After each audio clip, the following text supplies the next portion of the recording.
요한복음 강의 오늘 18번째 시간입니다. 오늘은 요한복음 7장 1절부터 44절까지 말씀입니다. 그 배에서 흐르는 생수의 강이라는 제목입니다. 우리 제목만 한번 따라해 볼까요? 그 배에서 흐르는 생수의 강.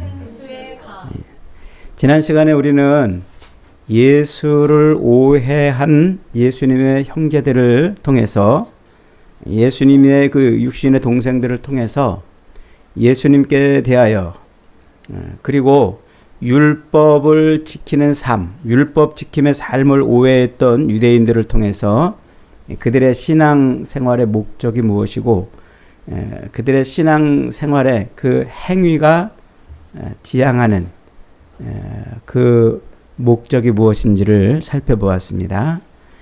그들이 예수를 통해서 얻고자 하는 것은 무엇입니까? 하나님의 나라에 들어가는 영생이 아니고 그들이 예수를 통해서 얻고자 하는 것은 이 땅에서 부, 귀, 영화를 누리는 것이다 하는 것이었죠. 이에 대해서 예수님께서 그들에게 말씀하시는 바가 뭐예요? 예수님이 이 땅에 오신 목적은 이적과 기적을 행하는 능력을 통해서 세상에 권력을 쥐고 사람들에게 높임받고 추앙받으려는 것이 아니라 하나님 아버지의 뜻대로 죄인들을 위해서 죽으시러 오셨다는 것이죠. 그러면서 율법적이고 종교적인 행위를 통해서 이 땅에서의 복을 갈구하는 신앙생활, 율법적이면서도 종교적인 행위를 통해서 이 땅에서 복을 갈구하는 신앙생활, 그 신앙생활을 하는 유대인들의 신앙을 잘못됐다고 고발하면서 진정한 신앙이 무엇인지를 가르쳐 주셨다 그랬습니다. 오늘은 그 말씀을 좀 더 깊이 들어가 보는 겁니다. 이제 초막절에 예루살렘 성전에 올라오신 예수님은 계속해서 유대인들과 논쟁을 벌입니다. 그 논쟁의 초점은 유대인들이 율법을 지키는데 예수님은 자꾸 율법을 어기고 있다는 것이죠. 그 율법 논쟁의 한가운데 있는 것이 바로 안식일 문제였어요. 유대인들은 안식일에 일을 하지 않고 안식일을 지키려고 애를 썼는데 예수님은 안식일 날 병자를 고치고 소경을 일으키고 소경의 눈을 뜨게 하고 안진뱅이를 일으키고 또 안식일 날 그렇게 치유하고 회복하는 그런 일들을 이제 하신 겁니다. 그러니까 예수님께서 유대인들을 향해서 너희가 안식일을 도대체 왜 지키느냐? 너희가 율법을 도대체 왜 지키느냐? 율법 지키는 이유가 뭐냐? 안식일을 지키는 이유가 뭐냐고 물으신 것이죠. 안식일을 지킴에 있어서 소나 양이 구덩이에 빠져도 그것을 건져내고 또 할례를 받아야 할 날이 안식일과 겹쳐도 할례를 받으면서 그렇게 안식일을 어기고 자기들도 그렇게 어기고 있으면서도 안식일 날 병자를 고치고 귀신을 쫓아내고 소경의 눈을 뜨게 해주는 그런 일들을 한 예수님에 대해서 왜 시비를 걸고 예수님을 왜 안식일을 어겼다고 죽이려고 그러냐는 거죠. 도대체 무슨 논리로 그러냐는 겁니다. 너희들이 그렇게 하는 이유는 내가 너희들의 그 실체를 까발렸기 때문이 아니냐. 예수님은 좀 노골적으로 이렇게 말씀을 하시는 거예요. 지금 너희가 하고 있는 그 종교적 행위, 율법을 지킨다고 하는 그 종교적 행위가 지향하는 것이 무엇이고 그것을 통해서 너희들이 얻으려고 하는 것이 무엇인지 그걸 예수님이 실체를 까발했잖아요. 그들이 율법을 지키는 이유가 뭐예요? 안식일을 지키는 이유가 뭐예요? 하나님을 경외하고 하나님 앞에 자기들의 무릎을 꿇고 하나님을 온전히 예배하며 살기 위해서 그런 것이 아니라 그런 행위를 통해서 복을 구하고 그런 행위를 통해서 평안을 구하고 그런 행위를 통해서 이 땅에서 그래도 좀 자기의 바라고 원하는 것을 얻어내려고 그러는 것 아니냐? 그것을 지금 까발리고 있는 것이죠. 지금 그 종교적인 행위, 그 초막절기를 지키겠다고 모여가지고 그들이 행하고 있는 율법적 행위가 뭡니까? 실로암 연못에 가서 물을 떠다가 성전 재단에 붙는 그런 행위, 그들이 지금 지키고 있는 이 초막절 행위가 무엇을 위한 것이냔 말이죠. 그것은 진짜 하나님을 경외하고 자기들의 모든 삶에 은혜를 부어주시는 그 하나님의 은혜에 감사하기 위해서 그런 것이 아니라, 그런 행위를 통해서 이 땅에서 자기들이 바라는 것을, 소망하는 것을 좀 더 얻어내려고 그러는 거 아니냐, 그러는 겁니다. 지금 예수님께서 예루살렘 성전에 올라와서 그 유대인들과 논쟁을 벌이고 있는 이 배경, 지금 이게 무슨 절기라고 그랬어요? 초막절기라고 그랬죠. 장막절이라고도 하고 수장절이라고도 합니다. 오늘 우리 표현으로는 추수감사절인 거예요. 이스라엘 백성들이 출애굽한 이후에 40년 동안 광야 생활을 하는 동안 그들은 단 한 톨의 씨앗도 뿌리지 않았습니다. 그런데도 40년 동안 단 한 끼도 굶지 않았어요. 그들은 무슨 농사를 짓거나 혹은 무슨 농작물을 만들어내거나 혹은 농산물을 만들어내서 옷을 스스로 이렇게 해 입은 적도 없어요. 그런데도 그 40년 동안 단 한 끼도 굶지 않고 옷 한 벌 헤어지지도 않고 신발도 닳지 않는 그런 놀라운 삶을 살았던 거예요. 그게 누구 때문에 그렇다는 거예요? 하나님의 은혜 때문에 그렇다는 거예요. 하나님이 그렇게 하늘에서 만나와 메추라기를 먹이시고 그들에게 그렇게 40년 동안 옷도 헤어지지 않고 신발도 닳지 않도록 살게 하신 그 놀라운 하나님, 그 하나님을 기억하게 하기 위해서 초막절기를 제정해 놓으신 것 아닙니까? 그러니까 그들은 이 초막절기, 제단에 나가서 성전에 나가서 이 초막절기를 지키면서 할 일은 뭐냐면 자기들의 삶에 그 모든 은혜를 부어주신 그 하나님을 감사하고 찬양하는 것밖에 없는 거예요. 감사하고 찬양하는 것밖에. 그걸 기억하는 거예요. 아, 내가 사는 모든 게 다 은혜로다. 그래서 하나님의 그 놀라우신 은혜와 은총으로 지금 내가 살고 있습니다 하는 것을 고백하는 절기인데, 그들이 지금 그런 절기에 모여가지고 행하는 의식이 뭐라는 거예요? 그들이 실로암 연못에 가서 물을 떠다가 제단에 부어가지고 그렇게 물이 성전에서부터 쭉 흘러나오는 그런 일을 지금 연출을 해내고 있는 거예요. 이런 퍼포먼스를 하는 이유가 뭡니까? 이 성전에 지금 누가 계시다? 하나님이 이 성전에 계시다는 것을 보여주려고 그러는 거예요. 이게 무슨 이야기냐면, 옛날 하나님께서 이스라엘 백성들에게 광야에서 늘 임마누엘, 늘 함께 하셨잖아요.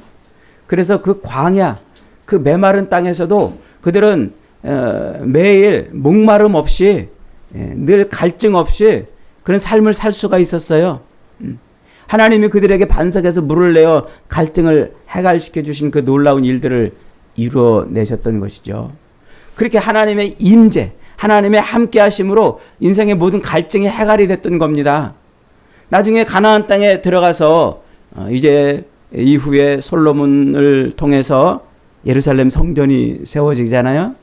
그 솔로몬 성전을 통해서 하나님이 그 가나안 땅에 임재하셔서 이스라엘 백성들 가운데 임재하셔서 그들의 삶에 뭐 하셨어요? 늘 복을 주셨단 말이에요.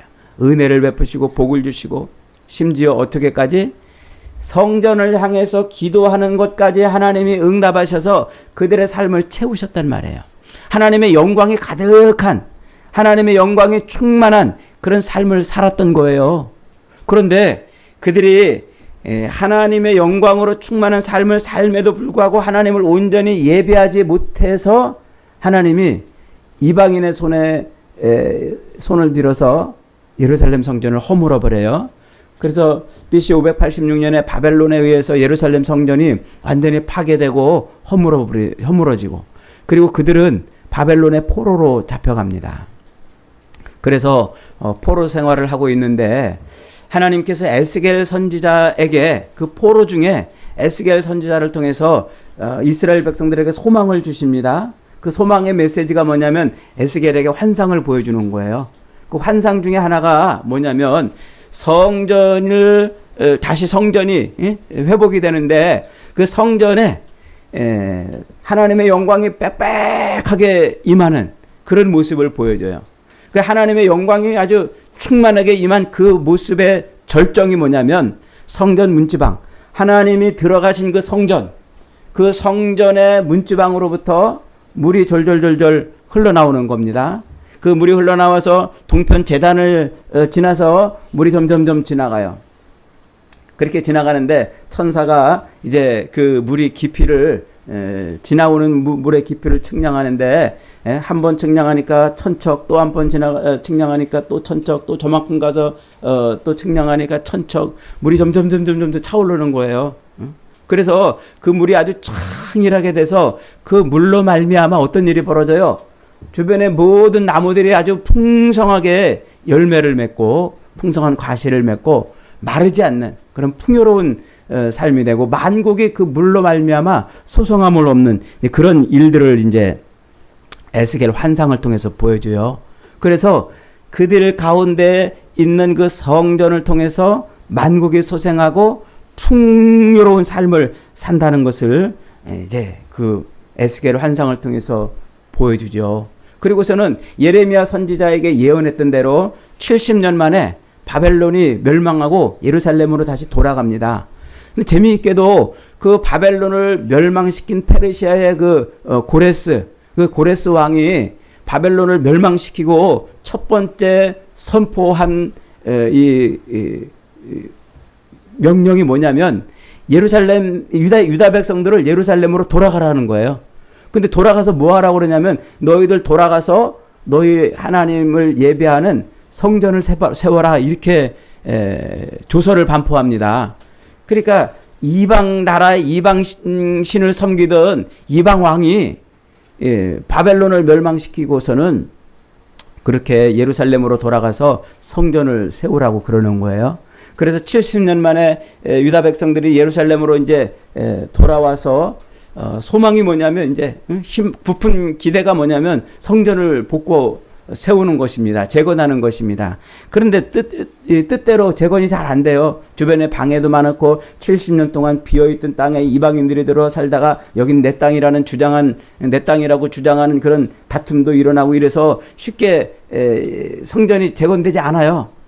그러니까 백성들은 이제 처음에는 포로에서 돌아올 때는 막 성전을 재건하고자 하는 열망을 품고 돌아왔다가 이런저런 방해를 받으니까 이제 지쳐가지고 자기들 집을 크게 짓는데 더 우선순위를 두고 성전 재건은 뒤로 밀어놨어요. 그러니까 하나님께서 학개, 스가랴, 말라기 선지자들을 들어가지고 백성들에게 다시 빨리 왜 성전을 짓지 않느냐고 또 이제 경고를 해주시고 말씀을 주십니다. 그러면서 이제 스가랴 13장에 보면은 그 성전이 재건될 때 어떤 일이 벌어지냐면 그날이 오면 성전이 재건되는 그날이 오면 샘 하나가 터져서 다윗의 후손과 예루살렘 백성들의 죄와 더러움을 씻어줄 것이다. 그들이 성전을 재건하면 그 성전이 재건되는 그날에 샘이 하나 터져가지고 이 예루살렘 백성들의 그 죄와 더러움을 씻어내는 일이 벌어질 것이다. 이렇게 스가랴 선지자를 통해서 외치게 하지요. 그러니까 선지자들이 자꾸 성전 빨리 지으라고 하나님이 말씀하신다 하는 이 이야기를 듣고 이제 우여곡절 끝에 유다 백성들은 예루살렘 성전을 재건합니다. 하지만 그 성전은 너무 보잘것없고 초라했습니다. 하나님의 영광은 임하지 않았어요. 옛날 솔로몬 성전의 그 영광을 받던 그 사람들은 그 재건된 성전을 보고 눈물을 흘리고 가슴을 치고 저게 무슨 성전이냐 탄식할 정도로 그렇게 보잘것없는 성전이 재건이 된 겁니다. 그러니까 이 백성들은 이게 도대체 무슨 문제인가 생각을 하게 되지요. 그래서 자기들을 돌아보면서 그들은 우리가 이렇게 하나님의 영광이 충만했던 그 시절을 잃어버리고 이렇게 보잘것없는 삶을 사는 것은 우리가 율법을 버렸기 때문이다. 이런 결론에 도달을 하여. 그래서 그들은 에스라 학사를 통해서 율법을 다시 정비하고 성전 제사와 안식일 및 절기 예배를 회복하고 확립을 합니다. 그러던 중에 이제 에스겔 선지자나 그리고 스가랴 선지자를 통해서 말씀하신 것처럼 성전의 문지방에서 물이 흘러나와 가지고 성전의 그 제단을 지나서 아주 그 물이 창일하게 돼서 그 물로 만국이 소생한다는 그 환상, 에스겔을 통해서 보여줬던 환상이나 샘이 터져 가지고 죄들을 씻어준다는 이 스가랴 선지자의 그 환상을 기억을 해내는 거예요. 그래서 성전 문지방에서 물이 흘러나와야 하나님의 이 치유와 하나님의 그 회복이, 하나님의 영광이 충만해지는 것이구나, 이렇게 생각을 했다는 거예요. 그래서 그들은 이 하나님의 영광이 떠난 그 성전에 뭐를 하기 시작하는 겁니까? 그 에스겔이나 스가랴 선지자가 봤던 그 환상처럼 물이 흐르는 장면을 연출해 내기 시작했던 거예요. 그래서 백성들에게 봐라, 지금 이 보잘것없는 것 같은 이 성전에 누가 지금 함께하고 있냐면 하나님이 지금 함께하고 있다. 하나님의 영광이 지금 이 가운데 임하고 있다 하는 것을 보여주려고 실로암 못에 가가지고 물을 떠다가 이제 그 성전 제단에 부으면서 그렇게 하나님의 영광이 이 성전 가운데 있다는 것을 보여주려고 하는 것이죠. 일종의 퍼포먼스, 종교적 퍼포먼스인 것이죠. 그래서 그 솔로몬 시대에 다시 그 영화와 영광이 다시 되찾아지기를 기원하는, 인위적으로 자기들의 노력으로, 자기들의 열심으로 성전에 물을 그렇게 붓기 시작합니다. 그러니까 유대인들이 지금 이 초막절에 성전 제단에 물을 붓는 이 행사는 무엇 때문에 붓고 있는 겁니까? 자기들의 삶에 하나님의 영광을 보여주시는 세상적인 복을 갈구하는 종교적 행사였던 겁니다. 이것은 그 당시에 널리 퍼져 있던 헬라 종교, 이방 종교의 그 제의 의식을 본땄던 거예요. 그리스 그리고 로마의 수많은 종교들이 수많은 의식에서 행할 때 그들의 신 앞에 가서 수많은 의식을 행하는 것 중에 하나가 바로 이런 종교적 퍼포먼스였다는 것이죠. 이방인들이 자기들 신 앞에 나가서 복을 갈구하면서 행하던 그런 제의 의식, 종교 의식, 그것을 지금 성전에 와서 행하고 있는 거예요.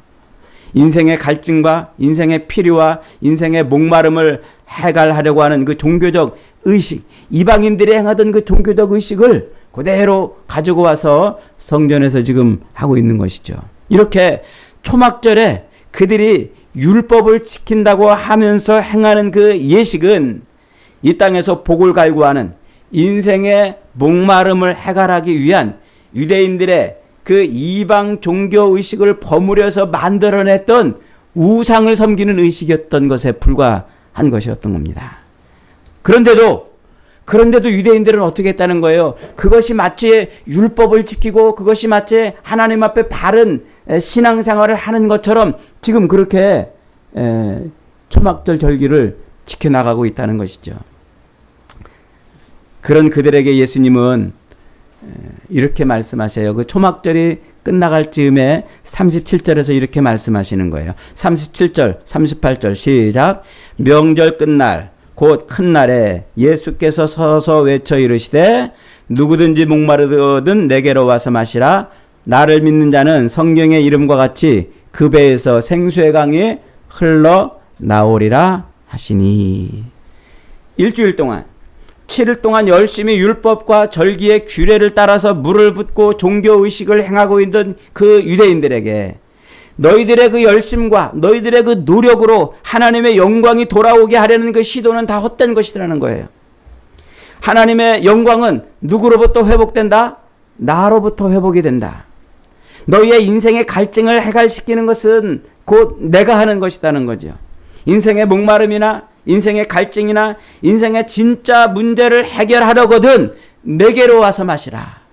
물을 떠다가 종교적 퍼포먼스를 행하는 것으로부터 너희들의 인생의 문제가 해결되는 것이 아니라 바로 하늘로부터 온 하나님의 아들인 나로부터 너희들의 문제가 해결된다는 것이죠.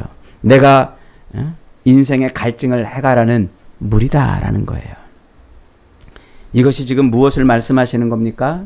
성전에서 물이 흘러나와 만국을 소성케 한다는 그 에스겔서 47장에 나오는 그 성전의 환상, 그 환상을 지금 예수님이 성취하고 계시는 거예요. 성전을 완성해서 성전이 지어지면 그 성전을 통해서 이제 만국이 소생하는 그런 일들을 지금 누가 성취하고 있다? 예수님이 하고 있다는 것이죠. 하나님께서는 바벨론의 포로로 잡혀가서 포로된 삶을 살고 있던 그 백성들에게 다시 예루살렘으로 돌아가서 성전을 회복하면 이 회복된 성전을 통해서 이런 일을 벌일 것이다 그러는 거예요. 그래서 성전 문지방으로부터 물이 흘러나와 가지고 점점 동쪽으로 흘러가면서 성전의 그 제단을 통과하면서 물이 점점 창일한 모습을 보여주고 있죠. 그래서 에스겔서 47장 8절에 보면은 이런 말씀이 있어요. 그가 내게 이르시되 이 물이 동쪽을 향하여 흘러 아라바로 내려가서 바다에 이르리니 이 흘러내리는 물로 그 바닷물이 되살아나리라. 그러니까 그 성전에서부터 흘러내린 물이 계속 동쪽을 향해서 흘러가다가 어디를 지나가냐면 아라바 광야를 지나간다는 거예요. 그 유대 광야죠. 아라바 광야는 유대 광야. 그 광야를 지나서 도착한 곳이 어디냐면 바다예요. 거기가 사해바다입니다. 사해바다. 그러니까 사해바다는 무슨 바다예요? 소금 바다잖아요. 죽음의 바다, 염해라고 그러는 거죠. 그런데 성전에서 나온 물이 그 죽음의 바다에 흘러 들어가니까 죽음의 바다가 되살아나는 그 환상을 지금 에스겔에게 보여주고 있습니다. 그러면서 에스겔서 47장 12절에 가면 좌우 가에는 각종 먹을 과실나무가 자라서 그 잎이 시들지 아니하며 열매가 끊이지 아니하고 달마다 새 열매를 맺으리니 그 물이 성소를 통하여 나옴이라. 그 열매는 먹을 만하고 잎사귀는 약재료가 되리라. 이게 에스겔서 환상을 통해서 보여주시는 성전을 이루시는 하나님의 약속인 것입니다. 그런데 그 놀라운 환상이 어디서 완성이 되는 것을 볼 수가 있습니까? 바로 요한계시록 마지막에 가면은 그 놀라운 말씀이 성취되는 것을 볼 수가 있어요. 요한계시록 21장에 가면은 사도 요한이 또 동일한 환상을 보는데 22장 1절로 2절에 이런 말이 있어요. 그가 수정같이 맑은 생명수의 강을 내게 보이니 하나님과 및 어린 양의 보좌로부터 나와서 길 가운데로 흐르더라. 강 좌우에 생명나무가 있어 12가지 열매를 맺되 달마다 그 열매를 맺고 그 잎사귀들은 만국을 치료하기 위하여 있더라. 에스겔서에 나오는 그 예언 그대로 요한계시록에서 그것이 그대로 성취가 되는 모습을 보여주고 있는 거예요. 그러니까 에스겔서 예언은 이스라엘 백성들이 예루살렘으로 돌아가서 실제로 예루살렘에 있는 그 땅에다가 세우는 그 성전을 의미하는 것이 아니고 예수 그리스도를 통해서 완성될 성전을 예고하는 것이었던 것입니다. 그래서 예수께서 이 땅에 오셔가지고 우리가 앞에서 요한복음 1장 강해를 할 때 살펴봤습니다마는 그 2장 강해할 때 살펴봤습니다마는 예수님이 너희가 저 예루살렘 성전을 헐어버리라. 내가 사흘 만에 다시 세우리라. 이렇게 말씀하셨잖아요. 그러니까 에스겔서나 스가랴서나 학개 선지자가 예언하고 있던 이스라엘 백성들이 바벨론 포로에서 돌아와서 세워야 될 그 성전은 무슨 성전이었던 거예요? 땅 위에 벽돌로 세우는 성전이 아니었던 거예요. 그리스도 예수를 통해서 세워질 진짜 하나님의 임재의 성전이었던 것이죠. 그래서 예수님께서 예루살렘 성전을 허물어버려라. 내가 사흘 만에 다시 이렇게 세우리라고 말씀하신 그 놀라운 말씀을 그렇게 시작을 하시는 겁니다. 그러니까 에스겔 선지자를 통해서 보여준 그 성전의 그 환상은 누구를 통해서 완성이 되는 거예요? 예수님을 통해서 완성이 되는 거예요. 예수 그리스도께서 십자가에 죽으시고 부활하신 그것으로 하나님의 그 임재하심의 성전이 완성이 되는 것이죠. 그래서 그 성전이 완성이 되고서 그 성전 문지방에서부터 물이 흘러나오는 그 일은 곧 성전의 제단에서 흘러나오는 그 물은 무엇을 의미하는 것입니까? 그것이 바로 예수 그리스도의 보혈을 의미하는 거예요. 예수 그리스도의 보혈. 에스겔서에게 보여주신 그 환상, 곧 성전 문지방에서 흘러나온 이 물은 바로 어린 양의 피였던 거예요. 하나님이 예수 그리스도를 통하여 우리에게 주시는 영원한 생명뿐만 아니라 그 구원의 감격을 통해서 우리의 삶을 회복케 하시는 어린 양 예수의 피가 바로 그 제단에서부터 흘러나오는 거예요. 하나님이 아들을 십자가에 매달아 죽이시고 이루실 진짜 성전, 그 진짜 성전의 제단에 흐르는 그 피는 바로 어린 양의 피였던 거예요. 그래서 그 어린 양의 피를 통하여 우리는 영원한 생명을 얻을 뿐만 아니라 인생의 모든 갈증을 해결하고 모든 필요를 다 체험받게 되는 그런 것입니다. 구원의 감격을 통해서 우리의 삶이 회복되는 것을 말하는 것이죠. 그 어린 양 예수의 피가 흐르는 곳에 생명이 살아나는 역사가 있고 모든 것이 충만하고 회복되는 역사가 있는 겁니다. 그래서 그 에스겔서 환상이 요한계시록 마지막 장에서 하나님과 및 어린 양의 보좌에서 그 물이 흘러나오는 모습으로 완성이 되고 있는 것이죠. 여러분, 성전이 뭐라고 그랬어요? 성전은 곧 하나님의 임재하는 곳 아닙니까? 그리고 하나님의 임재에서 가장 중요한 것은 무엇입니까? 그것은 바로 죄 사함이었어요. 성전에서 죄 사함, 성전은 곧 하나님께서 죄 사함을 이루시려고 하나님이 이스라엘 백성들 한가운데 세우게 하신 것 아닙니까? 그래서 모세를 통해서 성막을 세우고 그 성막에서 일어나는 가장 중요한 일이 뭐냐면 죄를 지었을 때 양을 끌고 와서 번제를 드리고 그 양의 피를 속죄수에 뿌리는 그런 일 아니었습니까? 그러니까 성전은 곧 성막, 성전은 곧 죄사함이 일어나는 곳이란 말이죠. 그 죄사함이 일어나는 곳이 어디입니까? 바로 번제단인 거예요. 번제단은 어린 양이 피 흘리고 하나님께 드려지는 곳이죠. 그렇기에 성전에서 어린 양의 피가 흐르는 곳이 바로 제단인 겁니다. 그 제단에서 드려지는 번제를 하나님이 기뻐하시는 거예요. 왜요? 그 제단에서 그 어린 양이 십자가에 죽으신 바로 그 제단에서 바로 죄인들을 위해서 흘리신 그 피가 흐르기 때문에 그러는 거예요. 그래서 하나님의 이 성전에서 가장 중요한 것은 무엇이 가장 중요한 것입니까? 바로 그 제단에서 죽어서 우리를 위해서 피 흘리시는 어린 양 예수 그리스도의 그 피를 우리가 뒤집어 쓰는 것이란 말이죠. 여러분, 사도 바울은요, 우리에게 이 놀라운 말씀을 하는데 그게 뭐냐면 우리가 예수 그리스도의 그 십자가 죽으심을 믿고 예수님을 내 마음속에 영접해드리면 그때 우리 안에 누가 들어오신다고 말씀해요? 하나님의 영이 들어오신다고 말씀해요. 하나님의 영이 들어옴으로 말미암아 우리가 뭐가 된다고요? 성전이 된다, 이렇게 말씀하고 있지 않습니까? 그래서 하나님의 성전, 우리가 예수를 믿음으로 말미암아 하나님의 성전이 되었다면 이 성전에서 가장 중요한 것은 무엇입니까? 바로 우리의 죄를 사해 주시고 우리를 용서해 주시는 그리스도의 그 속죄, 그 번제의 희생을 완성하신 예수 그리스도를 날마다 고백하는 거예요. 그래서 우리가 예배로 모여가지고 예배를 드린다고 할 때 그 예배에서 가장 중요한 것은 뭐냐면 우리를 위해서 십자가에 죽으신 그 예수 그리스도의 그 희생을 우리가 아멘으로 받고 그 희생과 그 피 흘리심을 우리가 고백하는 거예요. 그 희생, 그 피 흘리심이 누구 때문이라고요? 나 때문이라고 고백하는 겁니다. 그 고백이 예배의 핵심이에요. 그 고백이. 그래서 여러분, 우리가 교회로 모이는 것은요, 동창회로 모이는 게 아니에요. 무슨 개 모임으로 모이는 게 아니고 뭐 동호회 모이는 게 아니에요.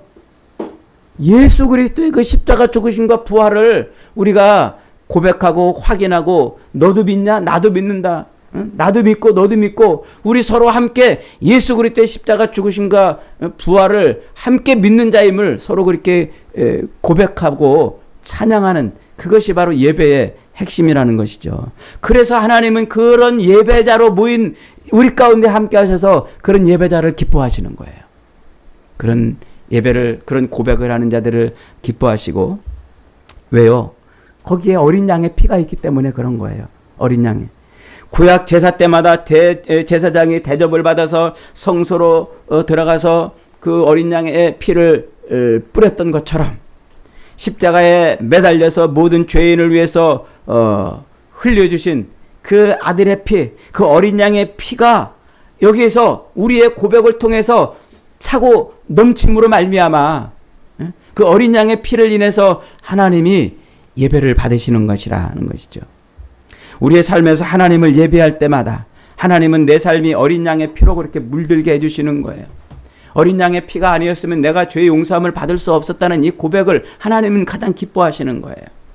어린 양의 피가 그래서 강같이 흐르는 곳에 하나님을 예배하는 그 사람들의 치유가 있고 회복이 있는 거예요.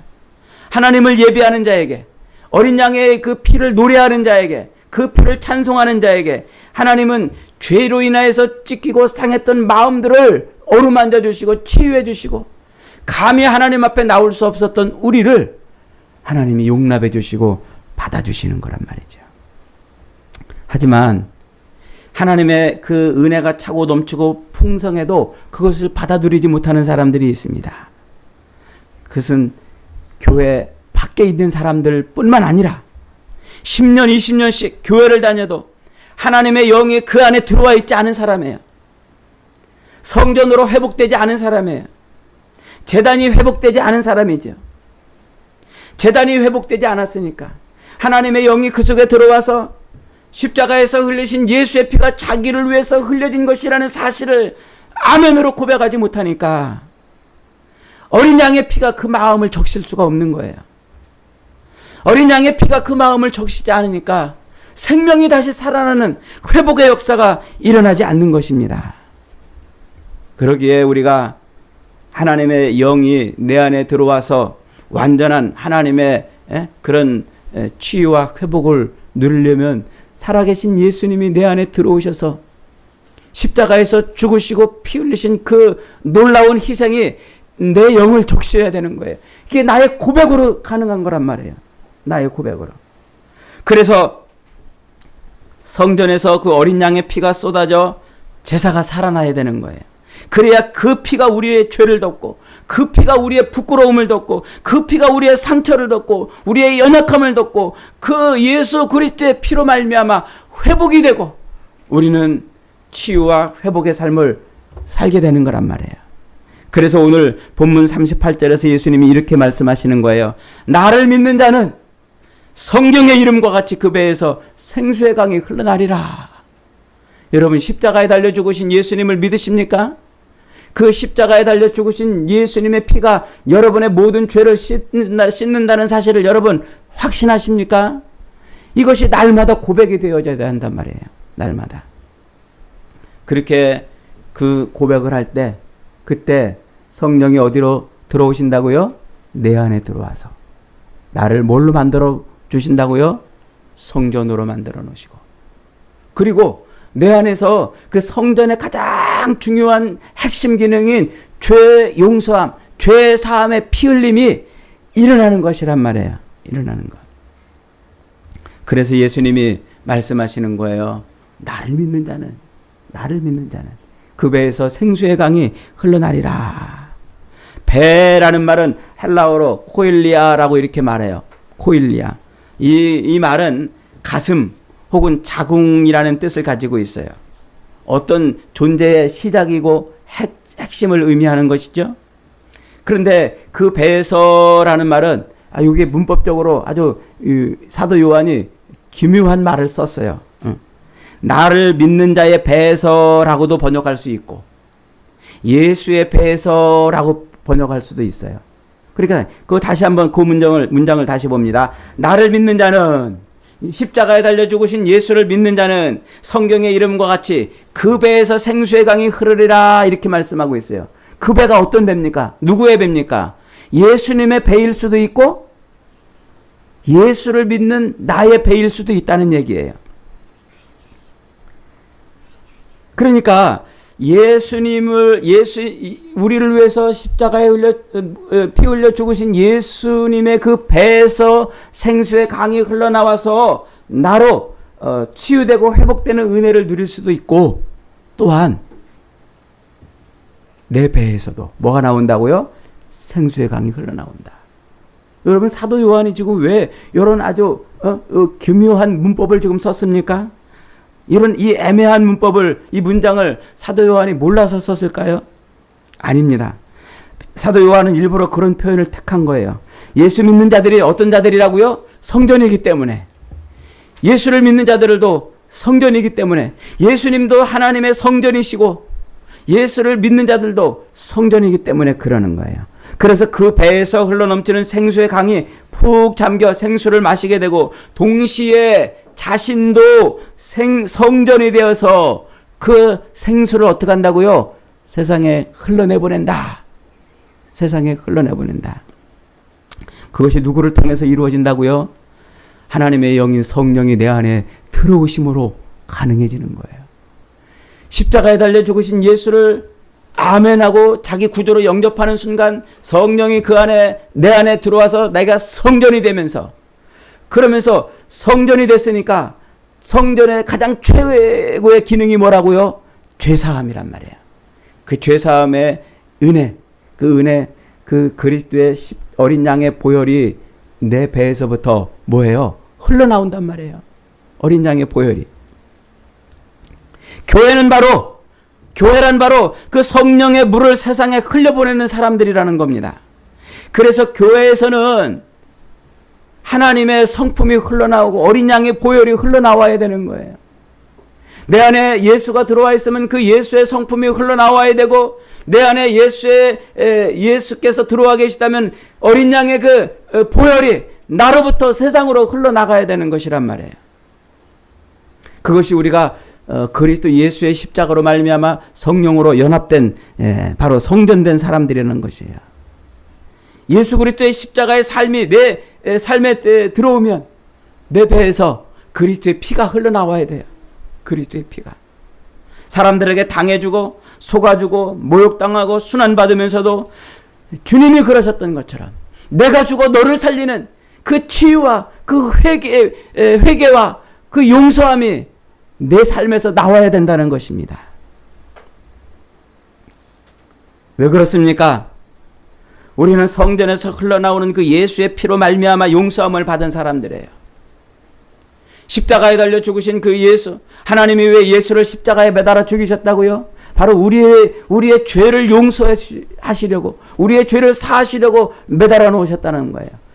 그렇게 나의 죄를 용서하시려고 십자가에 아들을 매달아 놓았다는 사실을 아멘으로 믿을 때, 그때 성령이 내 안에 들어와서 내가 성전이 되고, 성전의 가장 중요한 기능인 죄사함의 역사가 일어나 어린 양이 내 안에서 내 죄를 씻어내는 역사가 있으면서, 동시에 성전인 내 안에서부터 뭐가 흘러나온다고요?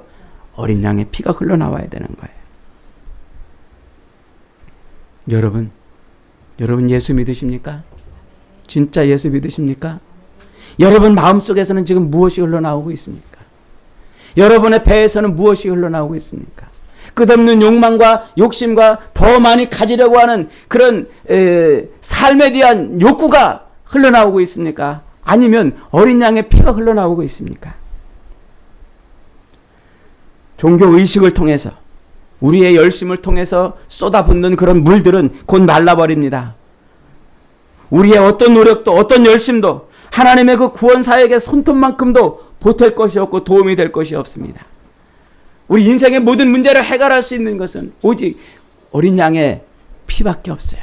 그 피를 마실 때, 그 피를 우리 몸에 쏟아부을 때, 그때 우리는 치유되고 회복되는 거예요. 그럴 때 우리는 성전이 되어서 또 어린 양의 피가 우리의 배에서 흘러나오는 거예요. 욕망이 흘러나오고 욕심이 흘러나오고 세상에 성공 출세하고자 하는 갈망이 흘러나오는 것이 아니라 우리를 용서하시고 우리를 살리신 그 어린 양의 피가 흘러나와야 되는 거란 말이에요. 영원한 생수이신 예수 그리스도께서 내 안에 계시다면 그래서 그 어린 양의 피로 말미암아 우리가 용서함을 받았다면 우리도 세상에서 내가 죽어 너를 살리는 그 주님의 삶이 사라지는 삶을 사는 것이란 말이에요. 그게 신앙생활이라는 거예요. 그게. 그래야만 우리 안에도 예수의 보혈이 흘러나오는 것이에요. 예수를 믿는다고 말은 그렇게 하면서도, 예수를 믿는다고 예배당에 와서 신앙생활은 그렇게 하면서도, 예수를 믿는다고 사람들 앞에 떠버리면서도 그 배에는 욕망이 가득하고, 그 배에는 욕심이 가득하고, 그 배에는 자기 인간의 타락한 것이 가득하다면 그는 자기 고백과는 상관없이 아직 예수가 들어와 있지 않은 사람이에요. 예수가 들어와 있는 사람은 예수의 보혈이 흐르게 되어 있어요. 사도 바울의 서신서 표현으로 말하면 내 안에 들어와 있는 그리스도의 장성한 분량이 충만한 데까지 자라는 삶을 살아가는 것이죠. 그 마음에 진짜 예수가 안 들어와 있는 사람은 성전이 되지 못한 사람이고, 아무리 물을 부어도 아무리 종교적인 의식을 행하여도 은혜의 강물이 쏟아져 나오지 않는 겁니다. 용서의 강물이 쏟아져 나오지 않는 겁니다. 치유의 강물이 쏟아져 나오지 않는 겁니다. 예수의 보혈이 흘러나오지 않기 때문에 그래요. 그 마음에 예수가 없는데 어떻게 예수의 보혈이 흘러나오겠냔 말이에요. 그 삶의 은혜의 강물이 흘러나오지 않는 이유는 예수의 보혈이 없기 때문에 그래요. 놀랍게도 예수님이 제자들과 3년 반 생활하시면서 강조하신 것 중에 하나가, 가장 중요한 강조의 말씀인 것 중 하나가 용서에 대한 이야기였어요. 베드로가 예수님에게 묻습니다. 주님, 사람이 내게 잘못하면 몇 번이나 용서해 주리까? 7번이라도 하리이까? 주님이 뭐라고 대답하십니까? 70번씩, 7번씩, 그 7번씩 용서하는 것을 70번이 되도록 그렇게 용서하라고 말씀하셨어요. 이게 주님의 삶이에요. 주님은 그렇게 십자가에 매달려 내가 죽어 너를 살리는 그 삶을 사시는 이유가 하나님의 용서를 우리로 체험케 하시려고 하는 거예요. 죄사함의 용서함. 그래서 10,000달란트 용서함 받은 사람이 자기한테 100달란트 빚진 사람을 용서하지 못하는 그 비유를 통해서 예수님은 우리에게 우리가 받은 그 용서의 은혜가 무엇인지를 가르쳐주고 있지 않습니까? 사랑하는 여러분, 저와 여러분이 살 수 있는 길은 우리 안에 예수가 들어오는 것밖에 없는 줄 믿으시기 바랍니다. 십자가에 달려 죽으신 예수를 나의 구주로 영접하고 진실로 영접할 때, 그때 내 안에 성령이 들어와 나로 성전이 되게 하고, 성전의 가장 핵심 기능인 죄사함의, 죄 용서의 그 그리스도의 피가 내 마음속에 흐르게 만드는 거예요. 그리스도의 피가 흘러서 내 배에서 가득 차게 넘쳐 흐를 때, 그때 우리는 용서함의 삶을 살 수 있는 거예요. 유대인들은 용서함의 삶을 살지 못했어요. 하나님을 믿는다고 말하면서, 율법을 지킨다고 말하면서, 종교적인 의식을 행하면서도 예수를 죽이지 못해서 안다라고, 기회만 있으면 예수를 죽이려고 몸부림치는 그들의 마음속에는, 그들의 뱃속에는 남을 죽이고서라도 내가 바른 삶을, 온전한 삶을 사는 것처럼 그렇게 나타내는 것이었던 겁니다. 여러분, 예수 보혈이 아니면 우리는 살 길이 없는 줄 믿으시기 바랍니다. 예수 보혈이 아니면 우리는 그 어떤 삶도 소망이 없어요. 그래서 완전한 하나님의 나라는 예수 보혈로 말미암아 모든 영혼이 소생하는 것입니다. 소생하는 것. 예수 그리스도는 우리의 모든 죄악을 씻어주시고 우리를 살리시기 위해서 십자가에서 피 흘려 죽으신 줄 믿습니다. 그분이 내 속에 들어오시면 우리의 뱃속에서도 은혜의 강물이, 용서의 강물이 흐르고 치유의 강물이 흐르고, 예수님이 내 안에 들어오면 예수 보혈이 내 삶에서 흘러나오는 줄 믿습니다. 우리 소풍교회 성도 여러분은 그런 믿음의 삶을 살 수 있기를 원합니다. 종교적인 의식으로 그저 복받는 그런 삶을 갈구하는 바리새인들 같은 인생들이 아니라 진실로 예수를 영접하여서 예수의 피가 흐르는 삶을 살아내는 복된 인생들이 다 되시기를 주님의 이름으로 축복합니다. 아멘.